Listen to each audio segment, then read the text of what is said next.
Assalamualaikum warahmatullahi wabarakatuh.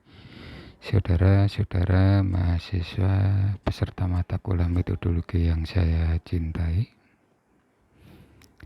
hari ini kita membahas suatu keadaan lingkungan yang mana keadaan lingkungan maupun jadi maksudnya keadaan-keadaan yang di sini disebut sebagai syarat, yang mana syarat-syarat ini bisa menentukan tingkat keberhasilan pelaksanaan suatu penelitian. Kalau diidentifikasi, syarat ini terbagi menjadi dua, yaitu syarat yang berasal dari peneliti itu sendiri dan juga syarat dari lingkungan di luarnya. Ya, jadi keberhasilan suatu meneliti itu bisa berasal dari penelitinya, bisa berasal karena pengaruh lingkungannya. Nah, yang termasuk di dalam pengaruh lingkungan itu adalah ketersediaan sarana dan prasarana. Maksudnya begini, untuk keperluan atau berkaitan dengan calon skripsi yang Anda buat, maka saya menyarankan percobaan yang akan Anda lakukan itu pertimbangkan dari aspek ketersediaan sarana dan prasarana ini.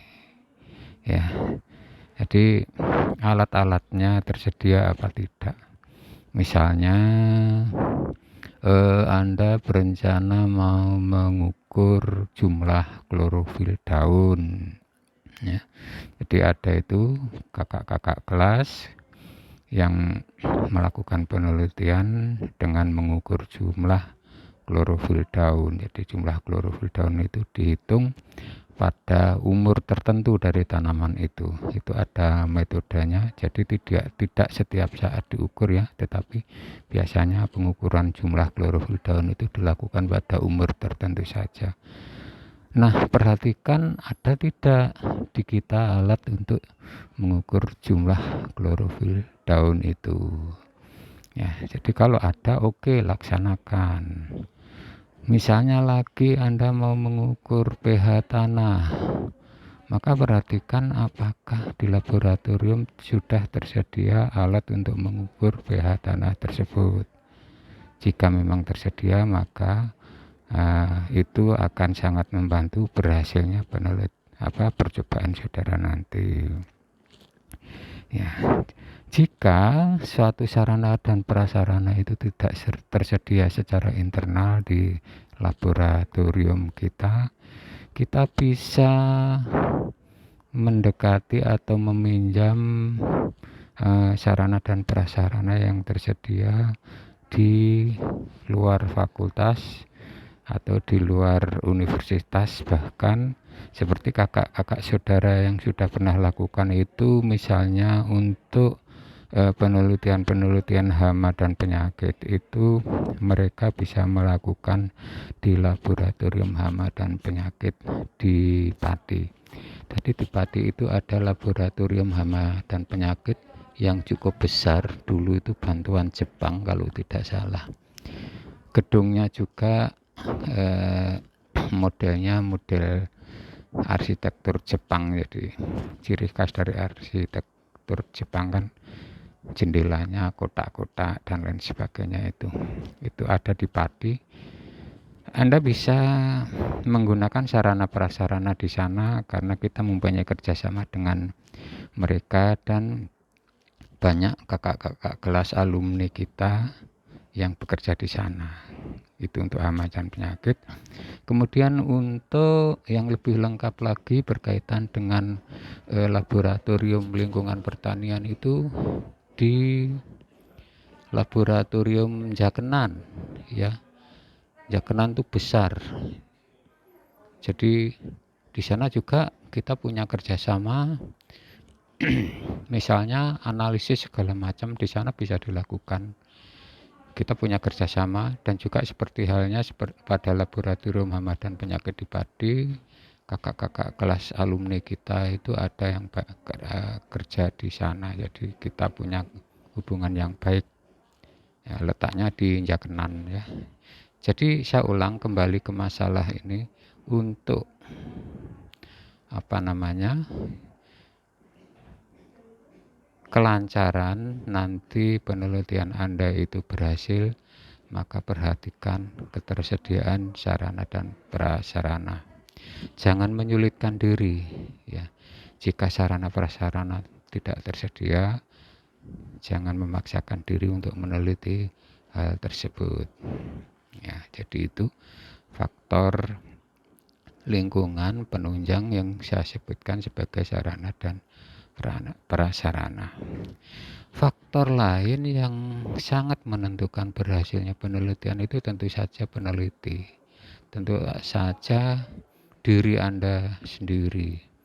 Nah, peneliti itu tergantung dari kemampuannya ya. Nanti di bagian akhir kita lihat. Di bagian akhir syarat-syarat peneliti yang baik itu ada beberapa. Nah, jika syarat peneliti yang baik itu dipenuhi, maka tingkat keberhasilan percobaan penelitiannya itu akan jauh lebih berhasil. Jadi ini merupakan faktor internal dari faktor penelitinya. Nanti kita bicarakan lebih detail di bagian belakang mengenai syarat-syarat peneliti yang baik itu. Faktor lingkungan yang lain selain sarana dan prasarana itu adalah ini yang di sini saya sebut sebagai atmosfer ya. Atmosfer itu pinjam istilah iklim saja. Jadi yang saya maksud atmosfer di sini adalah kondisi lingkungan makro ya. Jadi kalau sarana prasarana itu kondisi lingkungan mikro di mana Anda berada. Jadi kalau di Universitas Muria Kudus Fakultas Pertanian, bagaimana sarana dan prasarana di Universitas Kudus.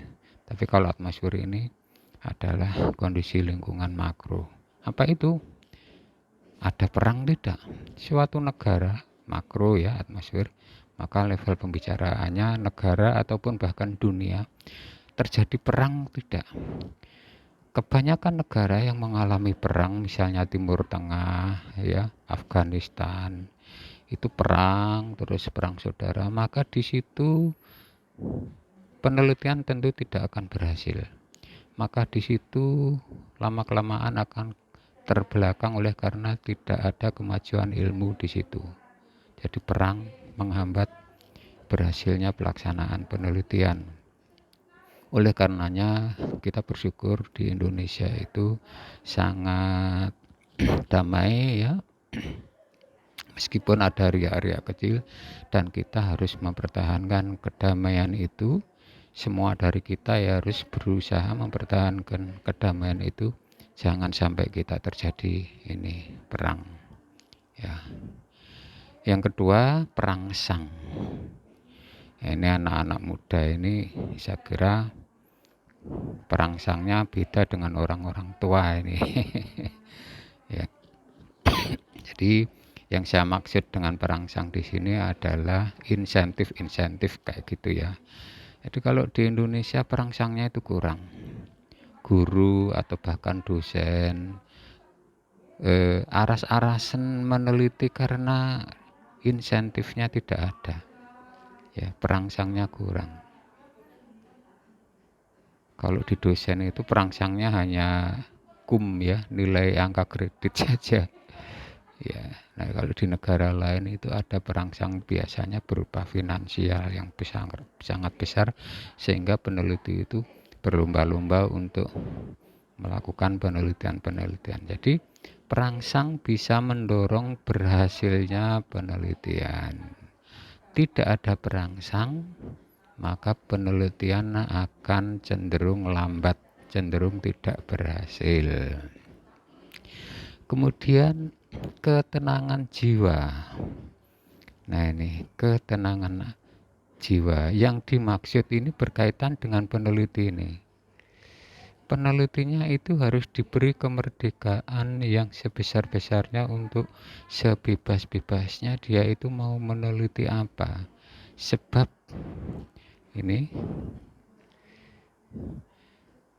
Suatu jiwa, suatu pikiran jika dia tidak mempunyai rasa tenang, maka dia tidak akan berhasil dengan baik dalam melaksanakan penelitian.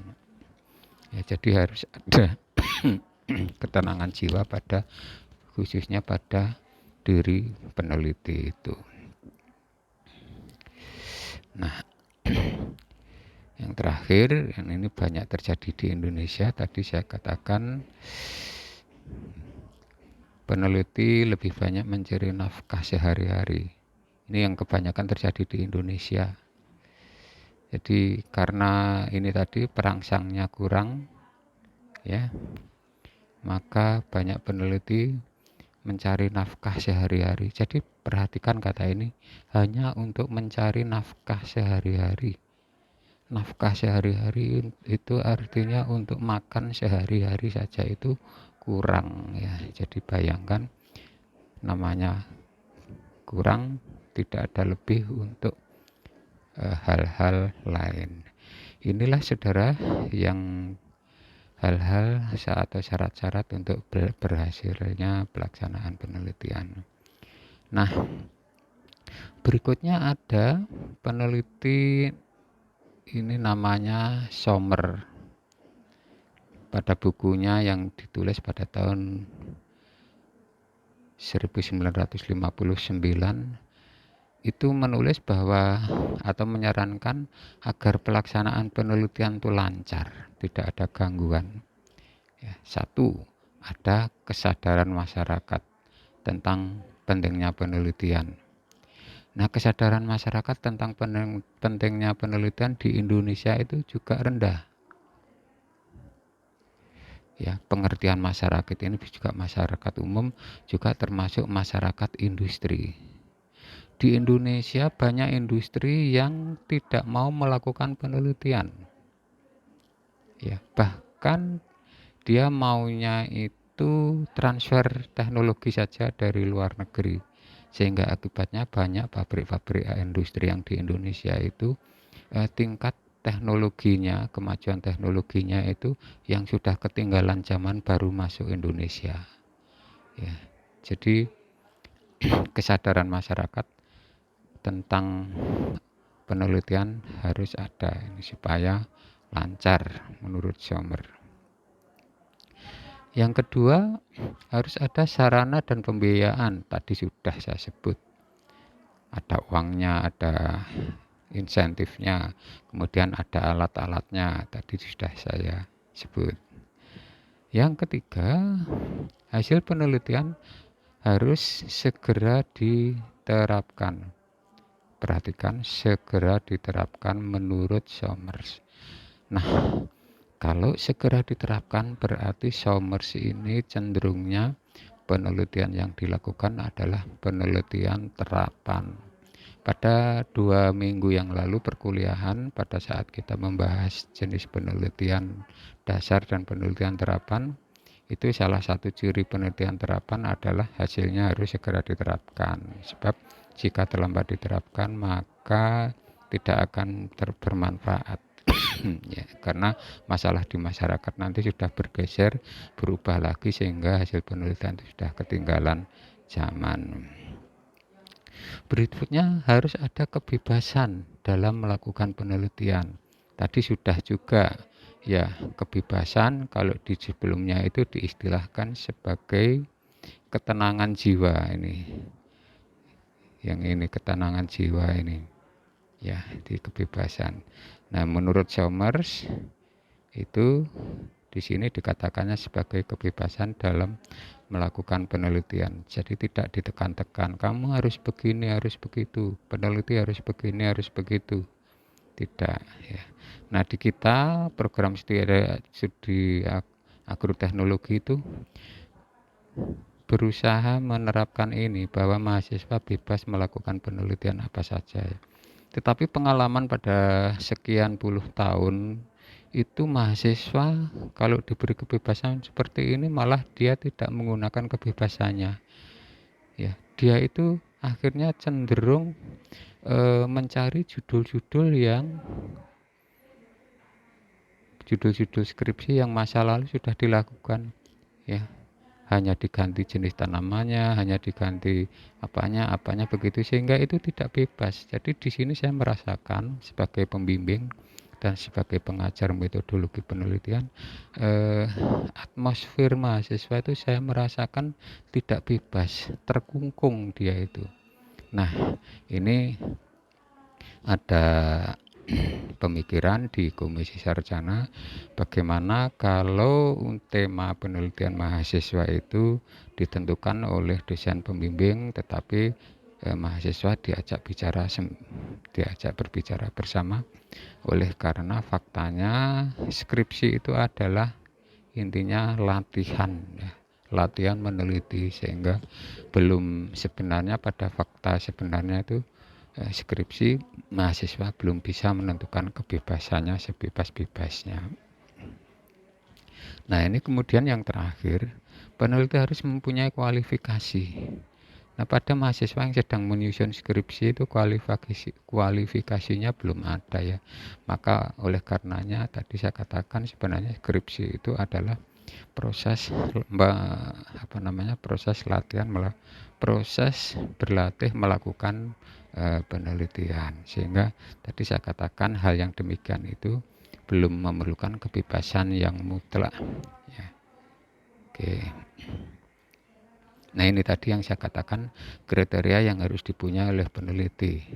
Jika kriteria yang dipenuhi oleh peneliti, maka ini akan membawa penelitiannya akan lebih lancar. Apa saja itu banyak, ya. Kita lihat berapa, ada 10 poin. Kita lihat satu persatu. Kriteria pertama, daya nalar. Ya tentu saja, ya, bahwa peneliti yang baik itu harus mempunyai daya nalar, mempunyai akal yang sehat, mempunyai logika yang baik. Gunanya untuk apa? Ini untuk memberi alasan. Karena apapun yang ditemukan, fakta yang ditemukan, data yang ditemukan dalam percobaan itu harus dicari alasannya. Maka jika daya nalar mahasiswa atau penelitinya enggak baik, dia akan tidak mampu memberi alasan, tidak mampu memecahkan masalah dengan baik, baik secara induktif maupun secara deduktif, ya. Ada dua pola pikir, ya, di dalam penelitian itu, induktif dan deduktif. Cara induktif itu kalau Anda mengingat pelajaran bahasa Indonesia di SMA, maksudnya adalah mengambil kesimpulan dengan cara mengumpulkan fakta-fakta kemudian diambil kesimpulan, ya. Jadi dari fakta-fakta dikumpulkan, dirumuskan, disimpulkan menjadi kesimpulan. Sedangkan kalau secara deduktif itu maksudnya ada kesimpulan dulu, ada dalil dulu, dari dalil itu kemudian untuk menjelaskan fakta yang ada. Nah, pada skripsi itu biasanya adalah gabungan dari dua ini, induktif dan deduktif. Ini gabungan kalau skripsi kita nanti membuat itu pola pikir pola pikir induktif dan deduktif, gabungan, tidak induktif melulu atau tidak deduktif melulu. Kedua, peneliti harus punya orisinalitas, orisinal, asli. Artinya apa? Artinya maksudnya adalah apa yang diteliti, masalah yang dipecahkan oleh peneliti itu harus orisinil, hasil pemikiran dia sendiri. Ide-idenya harus orisinil, tidak jiplak, ya, tidak jiplak dari jurnal yang sudah ada. Nah, ini tadi yang saya katakan bahwa kebanyakan mahasiswa yang sedang meneliti kakak kelas saudara itu kebanyakan masih tidak bisa lepas dari ini ciplaan ya, maksudnya ciplaan. Jadi mereka lihat skripsi yang sudah ada atau jurnal yang mereka ambil dari internet yang sudah ada, kemudian dia jiplak itu, tidak orisinil hasil dia sendiri. Nanti akan ketahuan Pak, kalau di skripsi itu di pendahuluan, di rumusan masalah itu orisinalitas penelitian akan ketahuan itu. Ya, jadi peneliti harus punya orisinalitas. Nah, orisinalitas inilah hubungannya erat sekali dengan daya nalar. Jadi kalau daya nalarnya rendah, biasanya sulit untuk memunculkan orisinalitas penelitian. Nah, itu kedua. Ketiga, peneliti harus punya daya ingat. Tentu saja, peneliti kalau orang pelupa, maka ya dia sebentar apapun tidak mengingat apapun yang dia layani, maka dia akan segera lupa atas fakta-fakta yang dia catat. Jadi harus ingat terus ya. Keempat, kewaspadaan. Ya, waspada terhadap apa? Terhadap perubahan yang terjadi atas sesuatu variabel. Jadi misalnya begini, nanti kalau Anda merencanakan percobaan, itu Anda sudah merencanakan nanti akan saya mengukur tinggi tanaman, atau tadi misalnya contoh jumlah klorofil pada daun, yaitu namanya variabel. Nah, Anda harus waspada kemungkinan-kemungkinan apa saja yang bisa menyebabkan perubahan variabel-variabel itu. Bukan hanya itu, jadi kewaspadaan harus diperluas terhadap apa saja kira-kira yang bisa menyebabkan variabel-variabel itu berubah tidak sesuai dengan harapan peneliti. Jadi waspada terhadap serangan hama dan penyakit, waspada ya. Jadi saya selalu memesankan bahwa kalau mahasiswa melakukan percobaan itu ibaratnya kita memiliki bayi, kita harus menjaga bayi itu luar biasa ekstra. Tidak boleh hama penyakit menyerang ya. Hama itu misalnya belalang, bayangkan kalau misalnya salah satu parameter atau variabel itu adalah jumlah daun, tapi kemudian daunnya dimakan belalang menjadi berkurang, maka itu kan data menjadi tidak valid. Jadi oleh karenanya kita harus waspada dalam hal hama dan penyakit. Biasanya kita melakukan tindakan preventif. Preventif itu sebelum diserang kita cegah, jangan sudah diserang kita baru obati ya. Kalau halnya demikian istilahnya kuratif, tapi kita melakukan tindakan-tindakan yang preventif. Kelima, akurat ya. Akurat, maksudnya akurat itu apa? Terutama dalam hal melakukan pengamatan. Saya ambil contoh mengamati tinggi tanaman. Nah, tanamannya jagung. Nah, tanaman jagung itu tingginya sudah lebih tinggi dari badan kita, 2 meter misalnya ya. Kita kan rata-rata 160. Nah, tapi cara mengamatinya pakai penggaris yang 30 cm itu. Nah, disambung. Itu menimbulkan ketidakakuratan. Sebab dengan cara menyambung, dengan menggeser posisi garisan sampai ke ujung, kita mengukur tinggi tanaman kan untuk tanaman jagung sampai ke ujung titik daun yang tertinggi ya. Nah, itu menimbulkan ketidakakuratan. Jadi itu harus dijaga. Jadi keakuratan itu biasanya berkaitan dengan pengamatan. Saya lanjutkan. Keenam, konsentrasi. Saya ingatkan bahwa Anda nanti pada saat menyusun skripsi, konsentrasi Anda diperlukan dalam waktu yang lama, tidak dalam waktu yang singkat.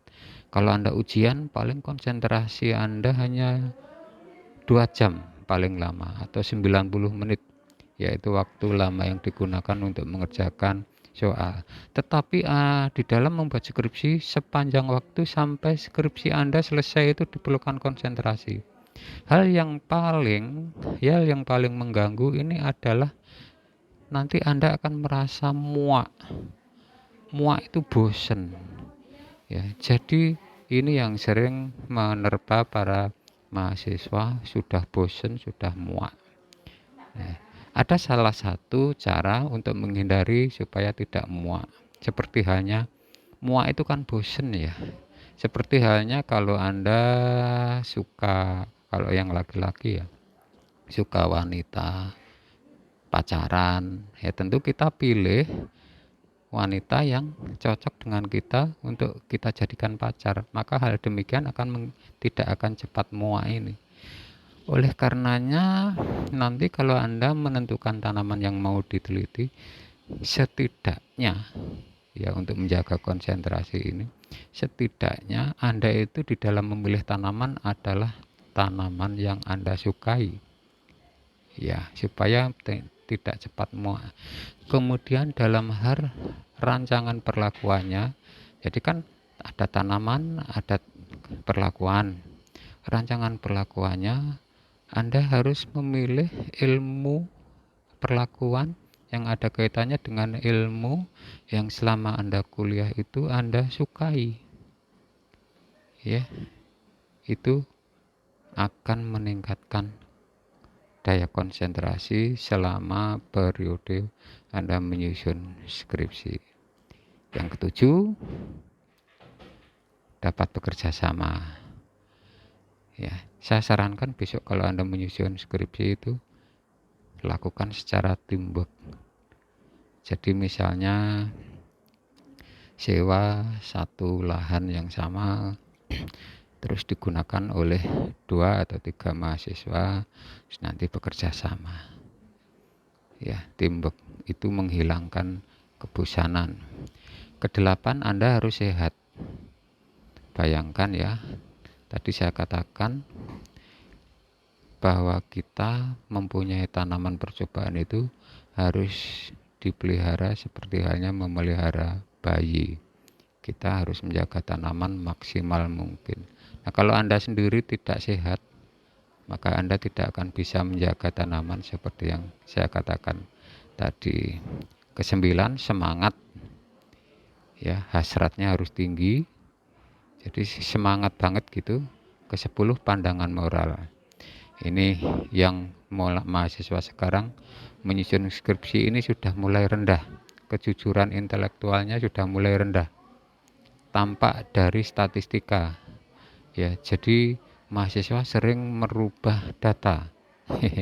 Ya, ketahuan itu ya, dari segi statistika data dirubah itu ketahuan gitu. Nah, ini dari pandangan moral. Kejujuran intelektual. Kejujuran intelektual ini dipegang sangat tinggi oleh para ilmuwan.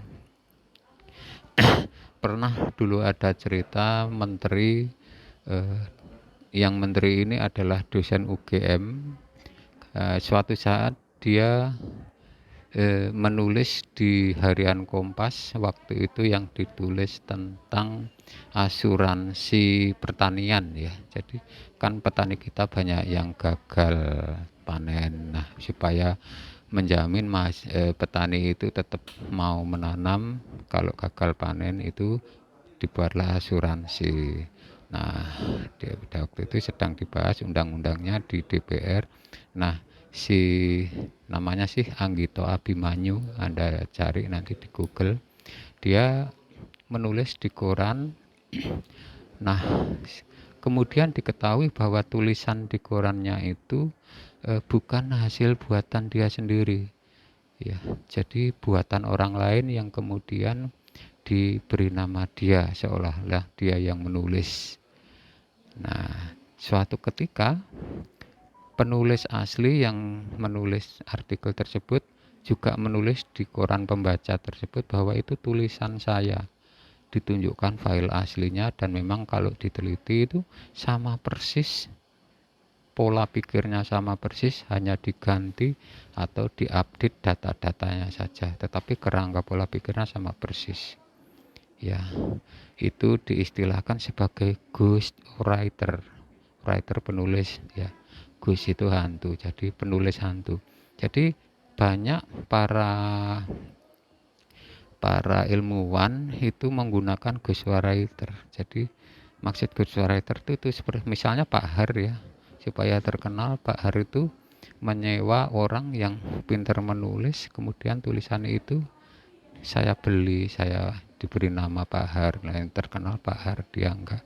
Suatu ketika Pak Har sudah enggak bisa ngasih uang yang cukup kepada penulis itulah. Penulis itu menyampaikan bahwa itu adalah tulisan dia. Pada akhirnya kasus ini tadi, Anggito Abimanyu mengundurkan diri sebagai dosen di UGM ya, kemudian mengundurkan diri dari jabatan kalau nggak salah waktu itu menteri juga ya. Jadi sebegitu tingginya pandangan moral atau kejujuran intelektual di dunia ilmiah itu dijaga. Bahkan nanti kalau di dalam skripsi Anda itu harus mencantumkan, kalau mengutip dari jurnal harus dicantumkan dari mana dikutip, nama penelitinya siapa. Ya, ini akan akan diajarkan oleh Pak Tangguh itu tentang cara mengutip. Itu adalah dalam rangka menjunjung tinggi kejujuran internasional. Oke, saudara-saudara, di negara-negara yang sedang berkembang, jadi seperti misalnya Indonesia, ya, negara-negara yang sedang berkembang, pengembangan penelitian itu sangat ditentukan oleh tingkat pengetahuan, keterampilan, dan kualifikasi penelitian. Yang 1, 2, 3 ini tadi adalah yang sudah saya jelaskan di atas ya. Nah, jadi di negara ke-1 poinnya. Kedua ini, di negara-negara berkembang, langkah peneliti serta rendahnya tingkat keterampilan telah membuat jenis-jenis arah penelitian.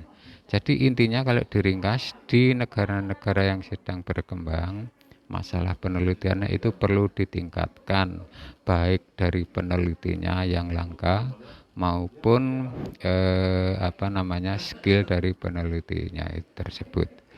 Baik saudara-saudara, saya kira sampai di sini dulu pertemuan kali ini. Terima kasih atas perhatiannya. Jaga kesehatan. Wassalamualaikum warahmatullahi wabarakatuh.